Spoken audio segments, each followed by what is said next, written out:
I don't think rhetoric is enough for this generation, and I think it is hard for politicians to curry good favor in this generation because they are not super forgiving, and I don't think they should be. Rather than just generalizing about, well, millennials think this, well, Gen Z thinks this, well, my grandkids think this, well, my kids think this. We want people who aren't related to us to be here and part of the conversation. But I think up until a couple years ago, older generations mostly thought of TikTok as a dancing app. And it is so much more than that because it is so much more powerful than that. Truly, if anything is going to be studied in retrospect from this election, it is going to be the power of TikTok. Welcome, everybody. Thank you for coming out in this lovely weather. Very impressive that you all showed up here today. My name is Dan DeWolf. I am chair of the tech practice and chair of the emerging company practice here at Mintz. We're a large national law firm focused on technology and emerging companies. And we're really thrilled and proud to be a sponsor of the Sustainable Media Center. As a lawyer, one of our jobs is, or as a business lawyer, one of our jobs is to solve problems and help companies grow and accelerate their growth. And it doesn't happen in a vacuum. It happens with values and a value system.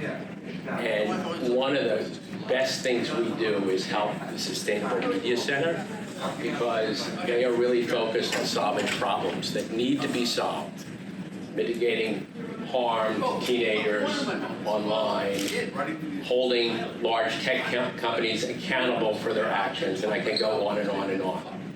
So I'd like to introduce Steve Rosenbaum, who I've known for a long time and is a wonderful leader and person in charge of the Sustainable Media Center, and we have a wonderful session today, and now I turn it over to Steve.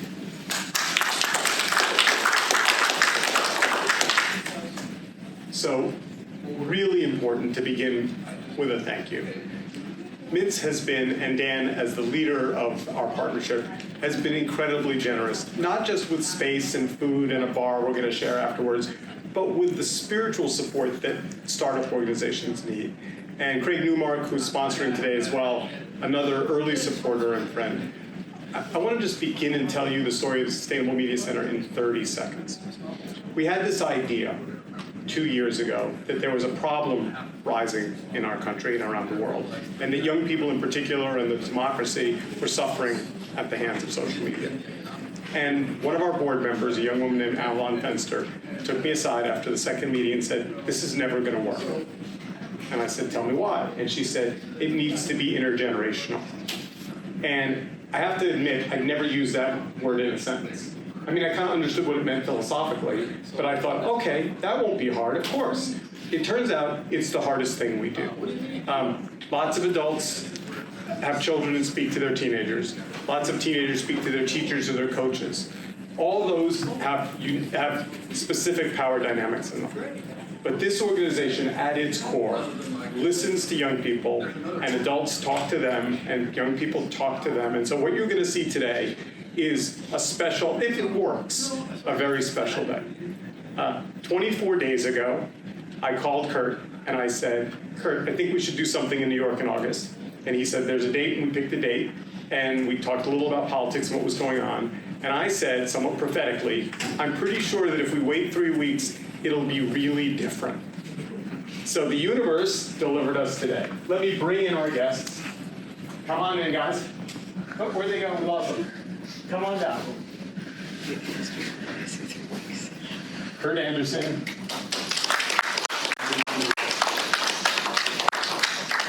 And I will hand the floor over to them.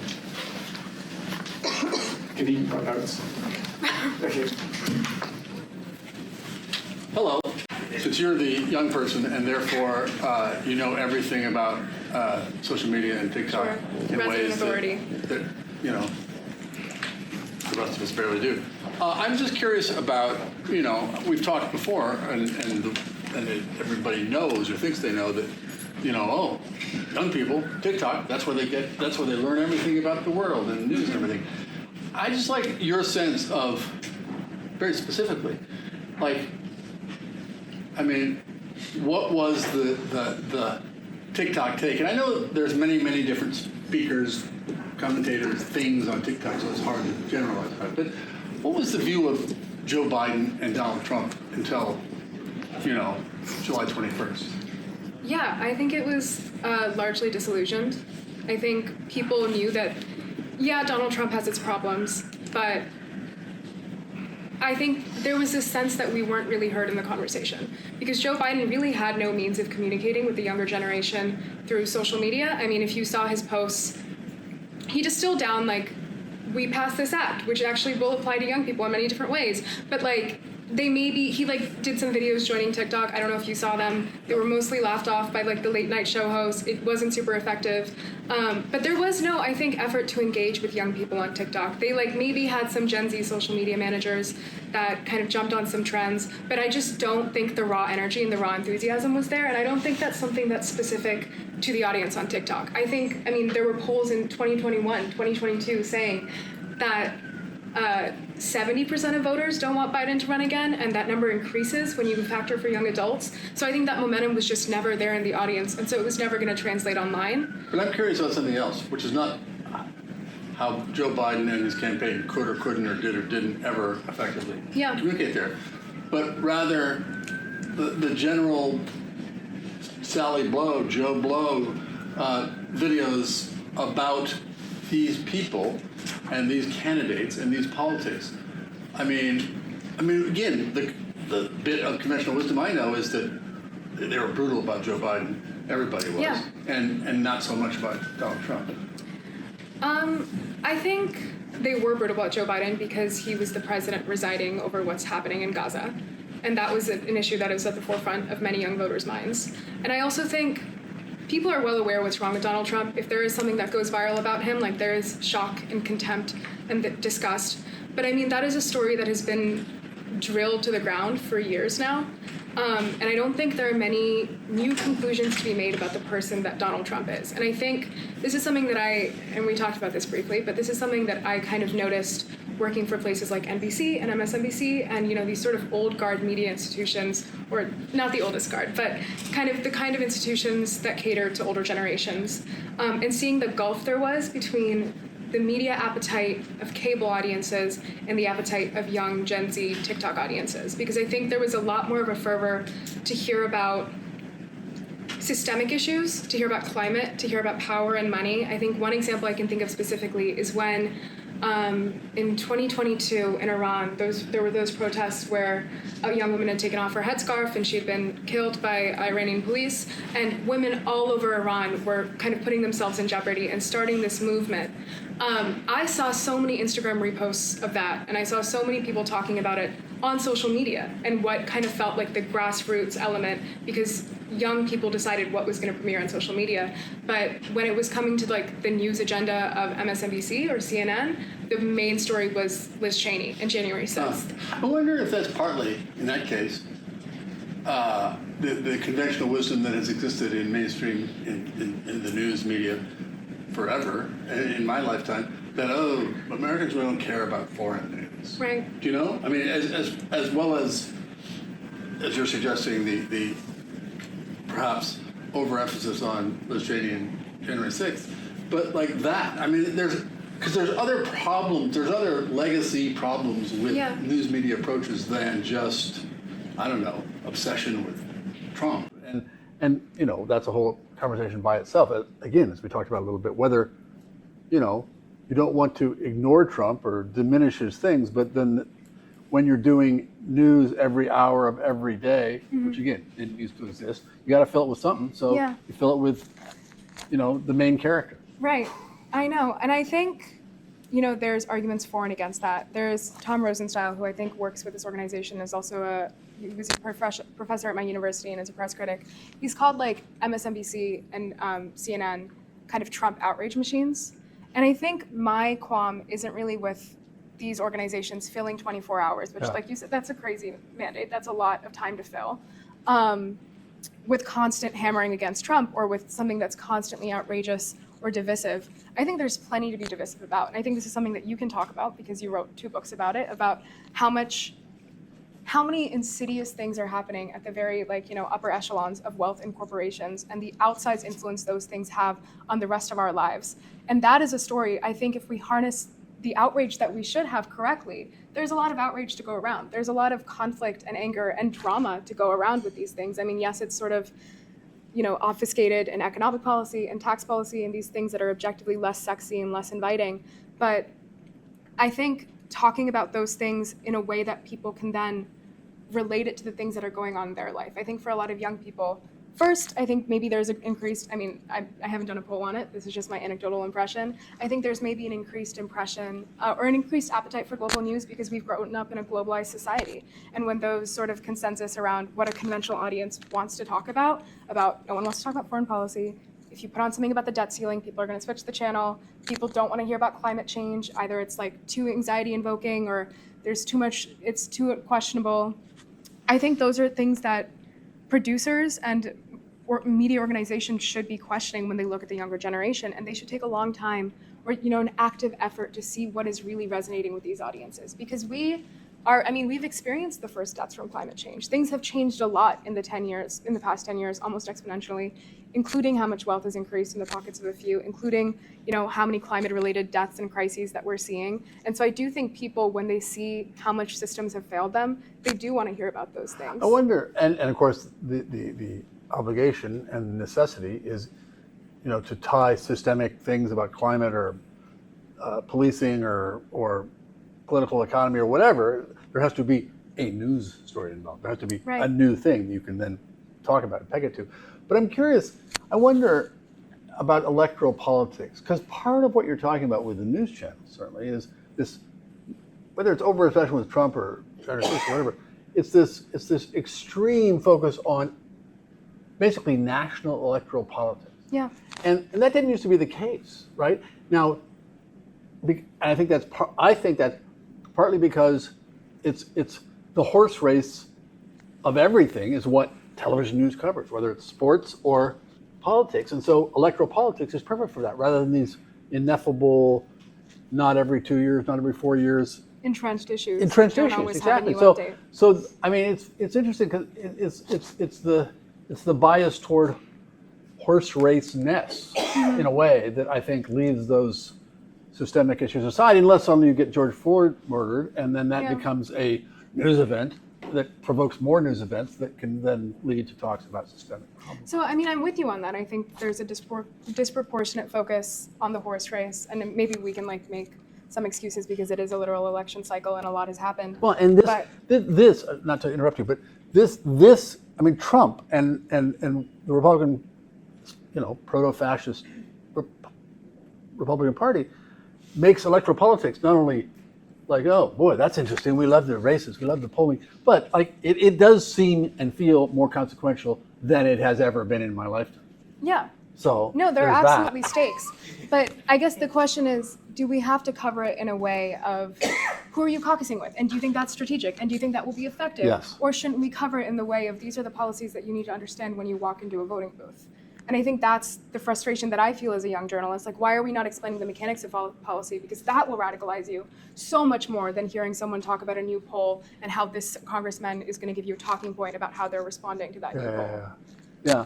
No, well, there you go. And we solved that problem. So we've diagnosed that problem. Yes, but exactly. I'm curious, you with several decades of experience in media and a foothold in New York media, where do you think that obsessive focus, on the horse race, other than it's entertaining, and we live in a business model that rewards entertainment, where do you think it comes from?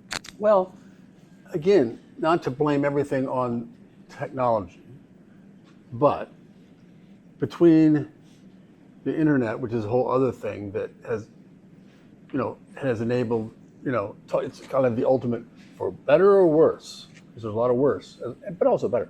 But I think with television, until there was cable news, and again, for better or worse, when most people got their news from a half hour on 3 networks or 4 networks a night, and their newspaper and some radio, there was not this maw of we must make content to fill the content to sell to advertisers. Right. That didn't exist. And so that's been, I think, a pernicious effect of the cable news technology, which isn't to say there isn't, there aren't great things on MSNBC. You can't do, it hasn't done great things. But the just, if you're running a sports channel, you need sports events. And so the elections are sporting events, again, I've written about for years how politics, and especially presidential politics, was becoming a kind of a genre of entertainment, starting with John F. Kennedy, starting with TV, essentially, and then more and more Reagan and Clinton and Obama. They were all fantastic television performers in a way, and Trump is so that was already happening. And then you get 24-hour news and truly 24 hours, 7 days a week internet, and it's like the show. What does that conversation look like on a business level? So like if you have a news organization on the 40th, 50th floor, what does that conversation look like? And I'm especially curious when we think about examples of people that have recently left cable news. People like Chris Cuomo, Mehdi Hassan, Jon Stewart, he left Apple TV, and he said that, he left Apple TV because he wanted to do an episode about AI in China, and for some reason Apple TV didn't want him to cover AI in China. And he said, I'm not going to be hamstrung, and he left. And Mehdi Hassan, Chris Cuomo, there are different reasons why they left, but the one thing that unites them all is when they started their own show, and Stewart is a different example because he's on Comedy Central, but the idea, Mehdi Hassan's show is literally called Unfiltered. And when Cuomo started his show, he was saying, I've been talking to you with one hand behind my back. I haven't been giving you the full story, and I want to cover things as relentless, from a different perspective where we cut through the noise.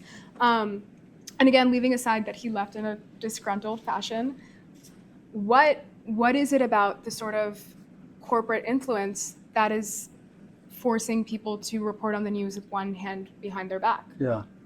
Well, it's corporate influence, and but like the New York Times corporate influence is whole different thing than say the Comcast corporate influence or the ABC Disney. Those.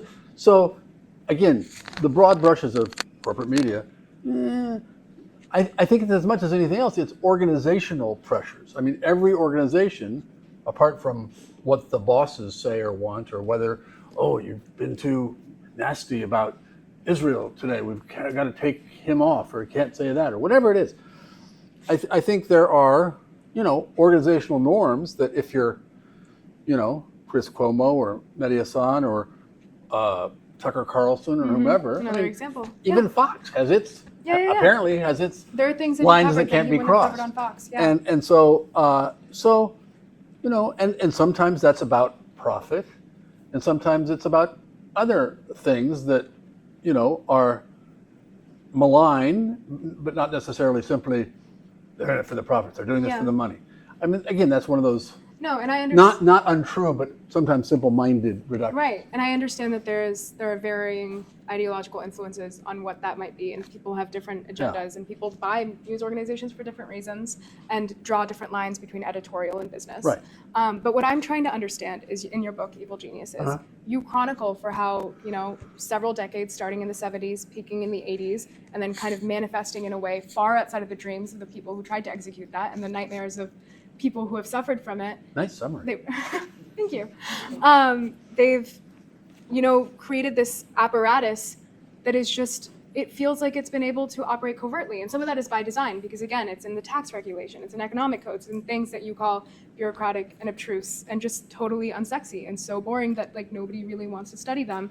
But it does feel like, and I don't want to be conspiratorial here, but it does feel like if we haven't covered business and corporations as aggressively as they demand to be covered, as aggressively as their influence on our society has been, what is the reason behind that, specifically when we look at the incentives of our media organizations? Well, that's a different question. And there, I think you can point the finger at the specific business interests, doctrines of bosses, of the friends and associates of the people making the shows. Rather than, that isn't about, competing journalistic norms, which some of the other organizational, I can't say this or I can't say that are about. But we've never, I don't think. I mean, that's not true. Not never, but certainly in my lifetime, back in the day, in the 10s and 20s, we of the 20th century, there was tough reporting about business, but for most of my lifetime, again, the default has been to be, oh, these are serious people. Yeah. Who, yeah, they may be profit driven, but they're smart. They're serious people. They're not zealots. Yeah. So that's one reason, I think. But also, yeah, if you're NBC Comcast and you have a whole channel devoted to business with CNBC, well, that is for and features C-suite people. That's going to incline you to a certain, or reinforce a certain way of thinking. Yeah. So and which isn't to say, Andrew Ross Sorkin, let's say, doesn't do, good, reporting sometimes that is not flattering to specific CEOs or whatever. But the default is pretty like, no, there are occasional bad apples here, but there's nothing wrong with the system, So. And do you think that's an acceptable line of thinking? No. But no, I don't. And every time there's good coverage, and it's sometimes on television, but more often in print publications, like sometimes the Wall Street Journal, like certainly the New York Times, about monopolies and and defining all of the important political economic things. That's great, and it's not like it doesn't exist. And in those cases too, I think it's often decent, and it often has been decent. And the kind of, what I also think, the kid gloves are not as much on in print, in traditional print. Right. I think. Absolutely. And I also think that journalists, there aren't that many good journalists, period. But there aren't that many good business journalists and economic journalists, and the innumeracy of reporters is, somebody who's not that great in math himself. I mean, there's a lot of people who just don't get math or statistics or inflation or any of it. So it's the routine reporting by somebody who's not actually educated in numbers and economics tends to be like, they don't see the stories, or they don't understand the stories, or whatever. So that's a problem too. Yeah, especially if they're heading business news for whatever. Well, if they're organization heading, they run probably for. know something. But And that's where I do feel like the coverage we see is deliberate. And so I'm curious, and I'm sure I'm the first person who's ever wondered this, what the past can teach us about the future. Because in your book, in Evil Geniuses, you chronicle, and many people have chronicled this, all of the people during the era of big oil and the people who destroyed the climate, and kind of the big corporations. They would say things like, you quote, his name is failing me, but he was at the head of the Enron scandal. Oh, Skilling? Skilling. Yeah. Jeff Skilling? Yes. And he talks about how, it is our job to make as much money as possible, and it is the government's job to intervene if they want to, which sounds tremendously bad faith if you look into what actually happened with him, including ending up in jail for 12 years for committing white-collar fraud. But that struck me as very reminiscent of kind of what we're hearing from the big tech CEOs right now. When we have Sam Altman, if you ever hear, Sam Altman, I think he's a bit more soft-spoken, he seems a bit more thoughtful, but if you hear him on a podcast, he says the same thing. He says that we're gonna create the largest amount of wealth in the shortest amount of time possible, so you should probably regulate us. And there's something incredibly obtuse about telling people, we're gonna do this. You should regulate us, even though it's obtuse to know that our Congress is not equipped for that sort of regulation. Yes. And also that you're actively impeding regulation efforts. And so do you think when we cover things like OpenAI in November, when their board went from, watchdogs to Larry Summers and the guy who sold Twitter to Elon Musk, and the Microsoft CEO, when that was covered, it felt very similar to the way we covered, the people that led to climate destruction now, in that, was this a good business decision by the board? Yeah. Was this a good business idea? Yeah. Now Microsoft is going to buy their share. They're going to be fine. Sam Altman's going to be fine. And very few people at, the center of business news. I mean, The Atlantic had great coverage, and New York Times, and long form that accommodates that nuance had great coverage of it. But the mainstream narrative seemed to be, this doesn't seem like a great business decision. It's about the bigness, about the expansion of capital, rather than, is this safe Especially in that case where the company was created to not be a simply Yeah. Milton It's supposed to be Friedman. open AI. Yes, Yeah. exactly, and not simply profit driven. No, it's really true, and I've had the same thought that I mean Zuckerberg too. I said, oh no, sensible regulations, so we're all playing by the same rules. Sounds good, but as you say, when you stop, lobbying in Washington to prevent that regulation you supposedly want, when you say no modification of Section 230, we can't, that will destroy us. All of that, and the thing that again they were saying in the 90s, and when the United States sued Microsoft for antitrust back in the late 90s, it's not, you're going to destroy this new technology. Well, that's and so because that they half won that case, or at least it had some consequences, and which is to say Microsoft not becoming the monopolist of the internet, it allowed the Googles and Metas of the world to emerge. So, we need to, I mean, to me, the thing is we need, as I think this last administration has done an amazing job in rediscovering antitrust as a thing, and monopolies are bad. That was, has been a consensus American idea for more than a century. They're getting back to it, to just keep up that countervailing force. It has to be there. And it's harder to do in social media, and there's free speech involved, and we know all those problems. But you can't just abandon it because we'll kill the golden goose if we stop AI now. Well, no, we won't, and we'll make mistakes because we don't know how to do it yet, because we haven't done it yet. Yeah. Even though the EU has started, and now maybe we're starting here. But Do you think that we've learned the lessons from the oil and coal companies and the people that reigned in like the 80s and 90s and have led to like massive amounts of income inequality, Yeah. like a totally stunted climate effort? Have we learned those lessons when we go to regulate tech, or no? Well, it's different. I mean, and again, we should learn those lessons, it's in a certain way because it's newer as opposed to fossil fuels, which has been a dominant industry for 140 years or whatever. It's newer, and not least because it's information and thus free speech and all that. It's harder to know how to regulate, but you can still regulate it economically, which is a whole other question. And you can decide, these things shouldn't be so big, and they shouldn't be monopolists on advertising, and maybe we should incentivize them not to just maximize the number of hours you spend staring at the screen, but maybe by making subscriptions more of a better way for those businesses to generate revenue, and that will encourage people less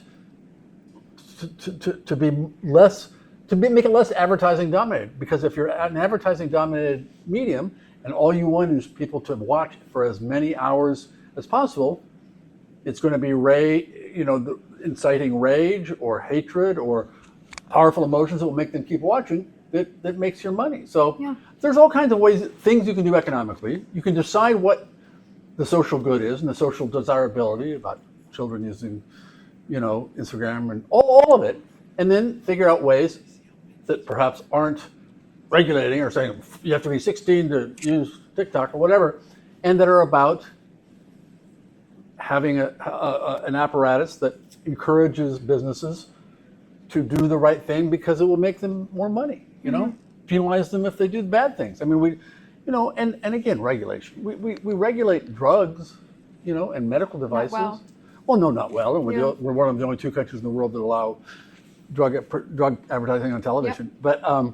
But it's possible, and people have because it was for 40 years, 30 years, whatever, many years, decades. There was a kind of Republican and Democratic consensus that regulation's bad. Federal regulation's bad. It's bad. And it's good, like so many things. It's good, it's bad. There's some important, necessary pieces of regulation. So, don't be binary. Can you shed some light on how we arrived on that consensus? Because it's very obvious why big businesses think that profit maximizing is a tenable way of existing, because they want to maximize their profits. But why everyday Americans who are being harmed by this? And one example specifically that I'm thinking of, this past week, a teenager sued Meta for addictive qualities in their platforms throughout Instagram and Facebook. Not Facebook, because 13-year-olds don't use Facebook, but Instagram. Who does use Facebook? You tell me. No.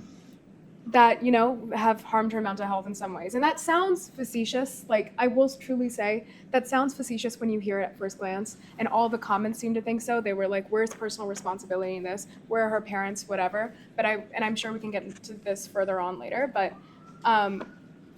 you know, when every single child is going on these platforms and experiencing this addiction and experiencing this loss in their mental health, that is clearly a systemic problem. But the fact that, you know, there was like 200 comments. This is the Washington Post. It's the Washington Post reader base. All 200 of them are questioning, where is personal responsibility here? Where are her parents and things like that? And so why in other countries where consumer protection is so normalized, it's so standardized, you know, I had a friend visiting from the UK last week, and she was just shocked, first by the prescription drug acts, the ads. Yep. That was like the first culture shock, but also that we have Fanta, the color that we have Fanta. The fact that we have 60 different names for sugar, the fact that we don't write the calories of things on the bags, it's like manipulated in somehow. Where is that line between consumer protection and personal responsibility, and why in the American ethos, is it so shifted from countries in Europe and other places that, you know, do advocate for this? Well, and again, yet another thing where it didn't used to be this way, where you know, and you know, that's another thing I think to your point about other countries. I mean, again, in our parochial, we don't know what goes on elsewhere way, Americans have always been this, but like especially these days when we are so backward and retrograde in so many ways, like our healthcare system, like advertising pharmaceuticals, like the basic social welfare, social democracy net, all those things. And if you know, and also what people don't know, and I write about it in Evil Geniuses, is that for the last 20 years, European countries have been doing a better job as they've become liberal in the economic sense, in the, you know, neoliberal sense, about, you know, not getting rid of state-owned companies and having, you know, entrepreneurial freedom and all those things. They are now better about, you know, preserving competitive marketplace economies than the United States is. They learned our lessons. Oh, we should be market-based economies. Okay, we'll do it, and they're doing it better. And thus they have lower telephone rates and lower cable TV rates, and so they're better not only as, you know, socialist-leaning social democracies in the social welfare net, but better as business environments. You know, famously the Scandinavian countries, you know, are better and at managing their economies to be free market than we are. You know, we have the monopolies. They don't. Well, they're about to have one now with the Ozempic company, but still, they manage it, and they're not, you know, and again, people just don't know that. People don't know the different systems of healthcare. It's not all just like, you know, everywhere like the UK where the government employs the doctors. There's all kinds of different systems. There's all kinds of ways to do it that, you know, most Americans and most American politicians are just either, well, in the case of most Americans, just, you know, they don't know. And American politicians, they either don't know or they like, let's not talk about that. Yeah. You know, those insurance companies, let's not bother them, you know. I don't know. Do you think that's where sort of that philosophy of Steve Bannon, who said in like 2018 to like that their goal was not, their enemy was not the left, their enemy was the media, and that their goal was to like flood the zone with shit and to just muddy the waters as much as possible. So there just wasn't room for that kind of discourse that actually does, you know, go towards a more productive aim. And I think a great example of that is when Trump was at the NABJ conference a couple weeks ago, and he, you know, introduced another birtherism claim, and automatically, like, just instantly, I mean, it was a ridiculous thing to say, was Kamala Harris ever Indian? Or was she ever black? I thought she was always Indian. And he knew it was a ridiculous thing to say, but he also knew that all you have to do is insinuate, because once you insinuate, people will be distracted in trying to rebuke what was a ridiculous insinuation in the first place. And that's a problem with, I mean, again, the people, you know, not that it was a golden age in 80, when there were 4 networks and free news magazines and, you know, when it was this mainstream media. However, The fact that that can happen and a piece of hogwash like that can suddenly oh, that's interesting. Yeah. We'll all examine it. We'll all spend days talking about it. Or just, yesterday when J.D. Vance says, Tim Walz retired from the National Guard after 25 years when he was 42 years old because he wanted to escape deployment to Iraq. Fuck you. But yet here we are, but here the news has been for the last 24 hours saying, well, no, here's the details and here's how he did it. And he'd already lost his hearing from artillery and blah, blah, blah. So, and again, in the day when it was all NBC News, CBS News, ABC News, and the New York Times and Time Magazine, basically, that kind of crap wouldn't have been permitted in. All kinds of good stuff wouldn't have been permitted in. All kinds of, heterogeneous, heterodox, independent voices. I'm not saying it's all better, but that's a thing of just as soon as there is, okay, there was a monopoly on information in many bad ways, yes. But suddenly when there's no gates and no gatekeepers and everything that anybody says about anything, if it's kind of interesting or kind of provocative or kind of whatever, gets a hearing, well, that's not good, So if that era of Republican self-control, if an example that I think has circulated the internet, in recent years and did in 2016 as well, was when a woman went to John McCain during a town hall and she said, I can't vote for Obama because he's an Arab. A Muslim. And he's a Muslim. And an Arab. Which by itself is a racist insinuation. But John McCain then went, I have legitimate policy disagreements with the guy, but he's an American and he's a good man. And that sort of self-control, especially when the alternative is you can flood the zone with more noise, you can create more anger, you can stir more division, and you can get more attention. If we can't trust politicians to self-regulate themselves, is it the platforms then? Is it kind of the way we approach journalism? What do we do then to kind of bring the conversation down back to clarity, back to focusing on systems instead of just personalities and the things these personalities will say just to keep our attention as long as possible? Well, that's the question, isn't it? And and of course, John McCain, as great as he was in so many respects, of course, brought Sarah Palin and Palinism and Trumpism into national politics. At the same time that he did that good thing against that woman, about that woman who is misrepresenting Barack Obama. I think it's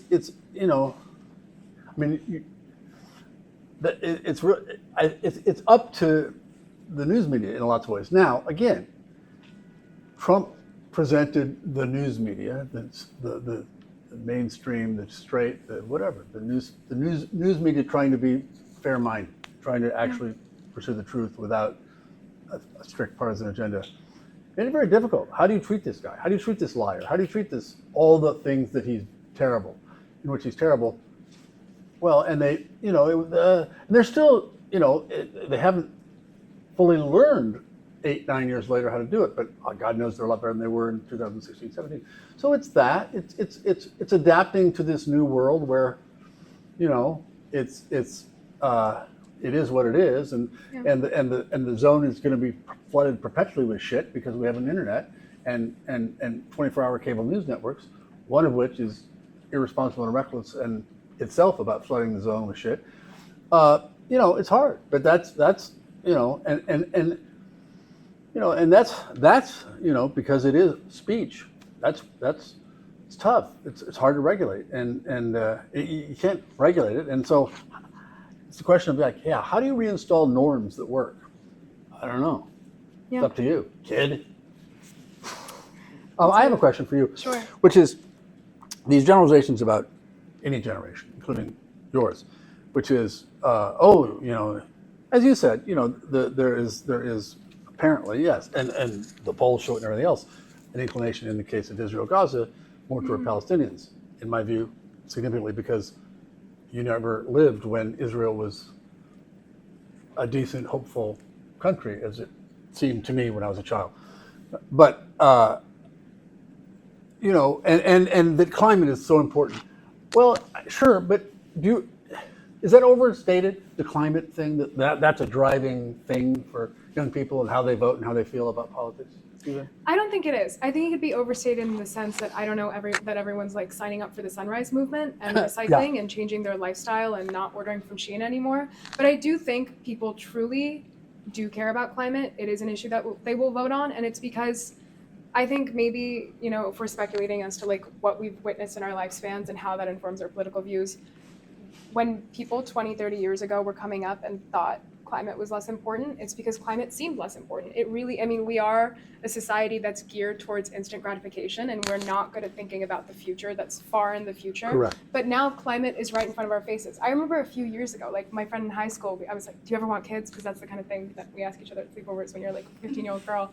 And she was like, yeah, I don't know, because I don't know. And I was like, why not? And she was like, because of climate. And in that moment, I remember like rolling my eyes and being like, oh, you're one of those.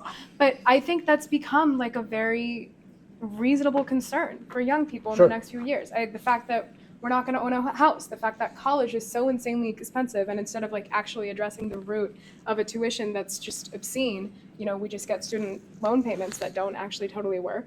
The fact that a college degree will take you less further than it did back then, and it's going to cost you more. All of these things, that we're not going to have the same economic mobility that our parents had compared to their generation. I think this is what is gearing us to want to address these systemic things like money and climate, because we are watching it change our lives and our ability to plan for our futures in real time. So I think, absolutely, I think people think a lot more. I think it's very, even Republicans, young Republicans, are willing to address that climate is a real thing. And look, this man is standing. Okay, go ahead, finish your sentence. What was my sentence finish going to be? Well, that do for instance, do young people concerned about the climate understand, for instance, that this last administration has been the most advanced on climate change legislation and executive orders than anybody? I think they might not, to the extent that this administration deserves to be credited for that. Right. But that's an administration and a movement. The presidency is really, by virtue of it being the presidency, about one person. And I think the fact that Biden was passing all of these laws and he still wasn't getting energy and momentum in the young generation, I think it was about him. That just means that you're not an effective messenger. Yes, there are times where it should be about policy and not about the person who's helming that policy. But I don't think it was lack of substance that made people not resonate with Biden. I think it was that he promised that he was that we have a geriatric Congress, a geriatric legislature.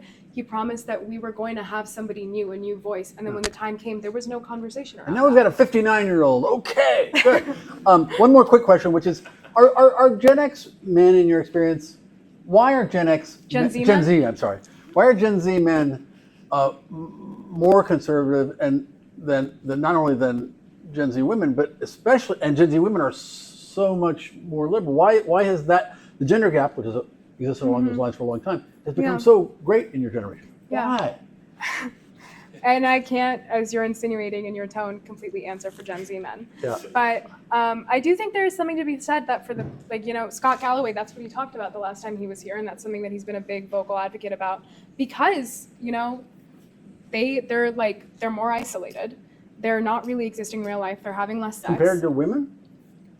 I think It's games, isn't it? I actually genuinely do think the games are really harmful, and I also think women develop much more emotionally rich friendships earlier on, and so they have venues in their life, even in this incredibly isolated society that we're living in. They have venues early on to talk about their feelings, to be like, how was your day? How do you feel? That young men especially don't and have been conditioned not to. And I think that is even changing to an extent. But I think it's what people say about the economic outcomes are changing. It's easy to blame, a culture that says that being a white man is a bad person. But I also think for women, we shouldn't expect any less, just because we've been disadvantaged for so long. And I think even now that the culture is changing, there are so many things that are still implicitly exist, and all these sort of pink taxes that exist in our day-to-day lives. So why wouldn't we become more liberal? Why would we want to settle? And I think it's unfortunate that women are getting more educated, and as the high heels effect. Although to that point, though, again, it's my gender. You could say, well, these young men are being screwed by the hijacked economy by the right and the rich and corporations. But why aren't they radicalized, and why aren't they economically? You know what I'm saying? I mean, yes, what you're saying. Well, women are sensible. They're going for their equity. Yeah. Well, I mean, I think it's what you Dude. discovered in like your epiphany after the 80s and 90s. The Yeah. culture wars are kind of a distraction. I mean, Yeah. they're really important. I do think the culture wars Right. can be really important in certain ways, and there's a long way to go on many fronts. But what's happening in the private sector is always going to be more covert and more consequential than what's happening, in the culture wars. Right. So I think, yeah, it is almost like a false choice or a false separation, and our ire should not be directed at the other gender for being successful. It should be directed at the people who are making so much money Right. and have been for such a long Yep. time at the expense of American workers. Yep. But is that the narrative we're going to go down? I don't know. We have a room full of interesting people, and we have 15 minutes remaining, so we're going to jump to Q&A. I find it that who wants to go first? Of course. I mean, three thoughts. One, just sort of like not exactly a fact check, but one of the more exciting things where somebody toned down the rhetoric was Kamala stopping the lock him up chanting. Worth noting. Second, there's a wonderful book, and there's probably many, but there's shades of white people being told that black people are stealing their jobs and getting all this money for welfare, when in fact, most of the welfare and the Medicaid and stuff actually still goes to white people. And maybe there's something of that in the men-women thing. And then the final is just, J.D. Vance talks about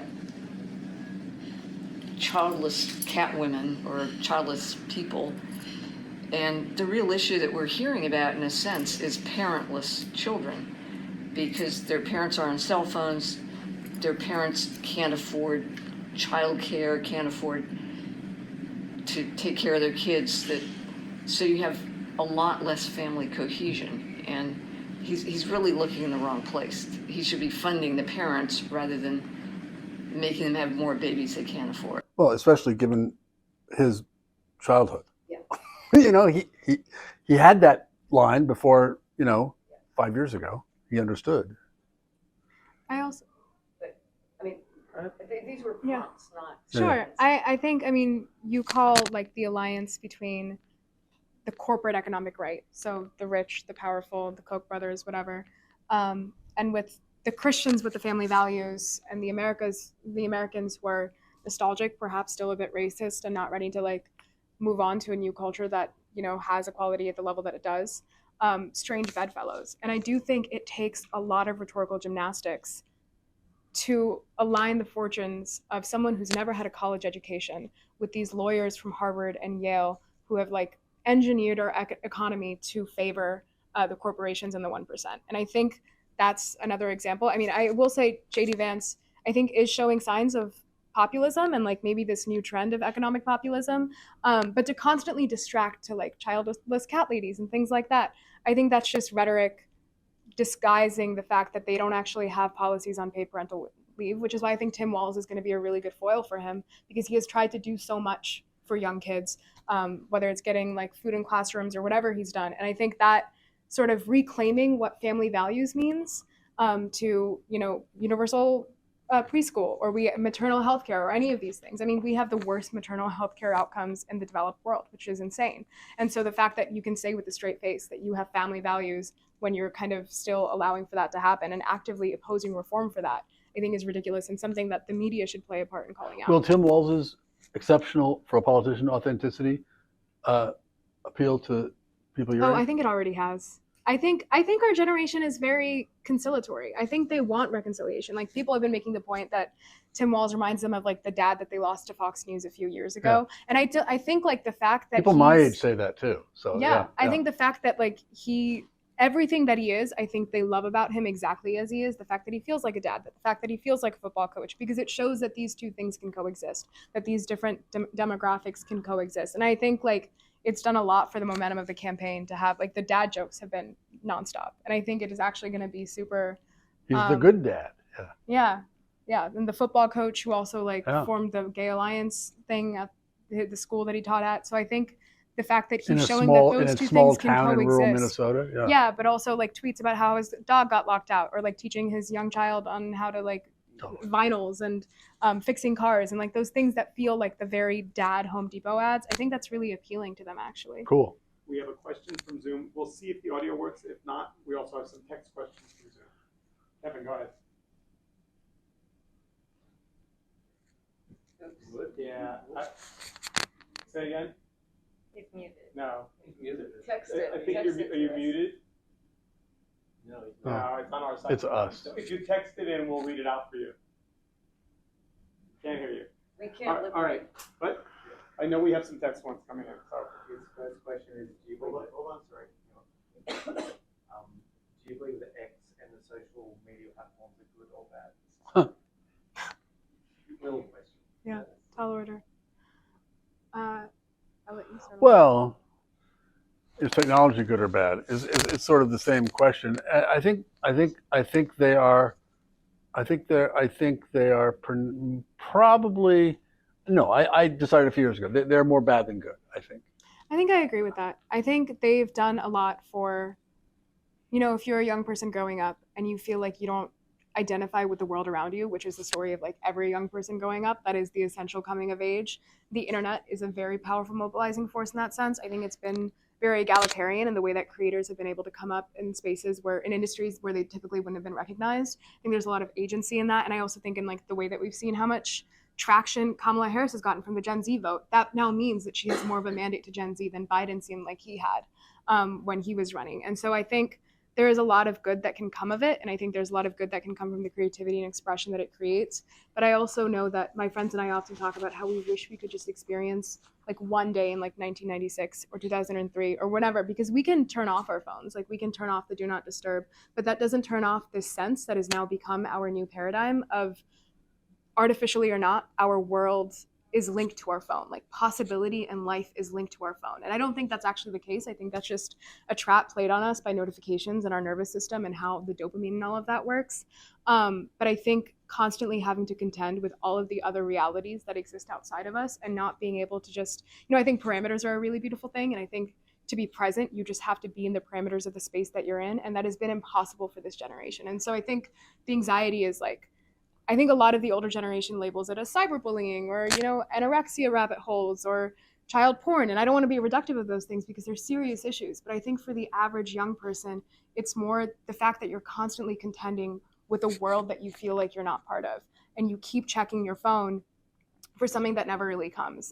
There's this author, at the risk of rambling, but there's this author, Jenny Odell, who wrote a book called How to Do Nothing, Resisting the Attention Economy. And one of the opening passages is a really beautiful one where she talks about sitting in like this rose garden in San Francisco and like feeling the jasmine and the wind in the trees and thinking about how like these phones that we refer to as like this connection to life and like this very globalizing force are actually these sensory deprivation machines. Because if you look at the way that they're used, if you think about the fact, it's summer right now, lots of kids are staying at home. They have nothing to do. They don't really have anywhere to go.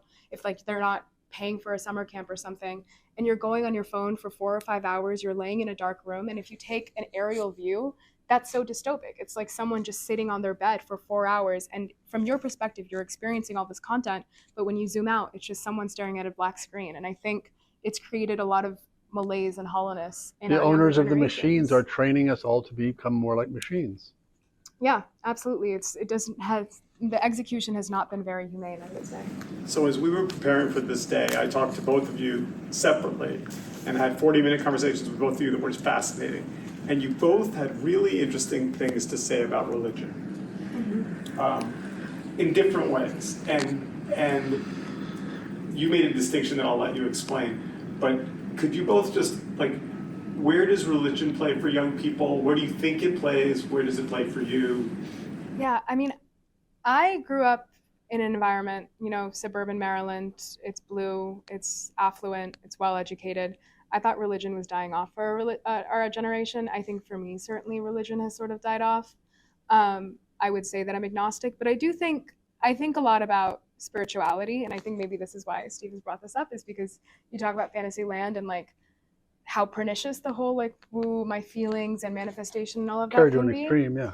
Yeah, carried to the extreme. But I do think there is something really important about spirituality. And I think it plays a huge role when we talk about social media and the attention economy, because attention is something it has been commodified and hijacked in a way that we've never seen to this extent. And I'm really concerned about where that's going to go, for the sake of news and politics and our civic societies, but also on a spiritual level. I think long before these technologies even existed, people spoke about this sort of spiritual component of attention, about being present, about mindfulness.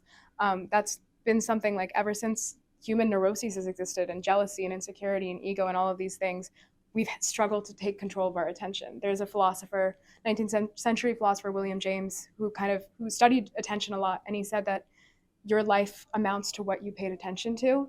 And so I think attention is a deeply precious thing. I think it's a deeply spiritual thing, and there are all sorts of traditions and religions that it's a part of.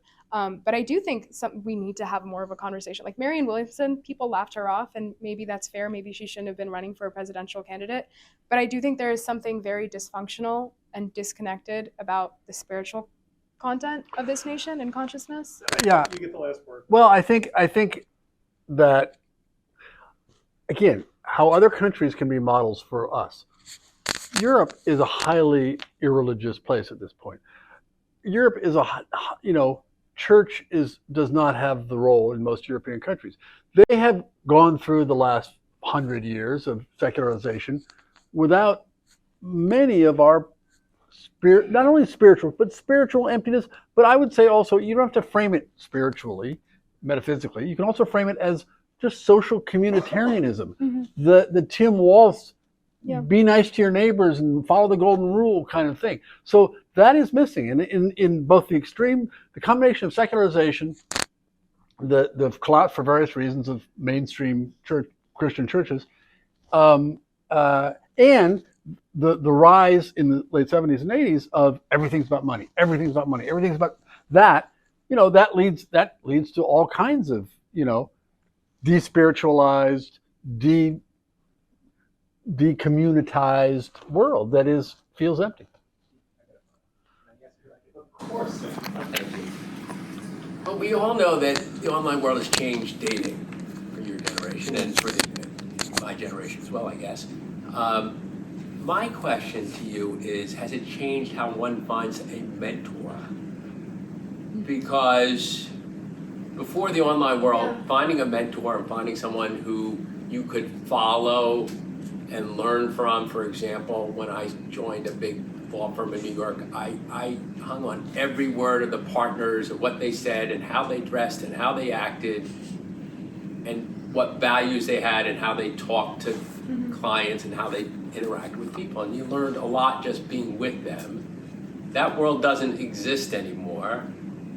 Is that a good thing? Is that a bad thing? How do you find mentors? How do you learn the norms to interact when we don't have those norms anymore? And remotely. Yeah, I think I'm still looking for mentors, so if anyone on the Zoom wants to be mine, feel free. But I think I was very conscious that when I did like 10 internships through the course of college, and almost all of them, save for a few exceptions, were virtual. And I was very conscious in what I was losing in that experience, because I think there is something about the spontaneity of being around other people, the sort of water cooler talk, the just being in somebody's presence, like being in their physical environment. And this isn't just about mentorship. I think this extends to like a lot of human experiences. Like we want things that are more palpable. We don't want all of our lives to be minimized to a 4x6 screen. That's why you're seeing like the resurgence of this analog trend where kids are going around with like Nokias and dumb phones and collecting records and wearing wired headphones. Because I think something I was talking about with another member of our organization is when I look back at things that I did in my internships when I was working digitally, I'm like almost shocked that I did those things, because my digital memory is far less potent than like sense memory. And like when you're actually with people, where like I know what you're wearing when I'm talking to you, I know the room we were sitting in before we came here.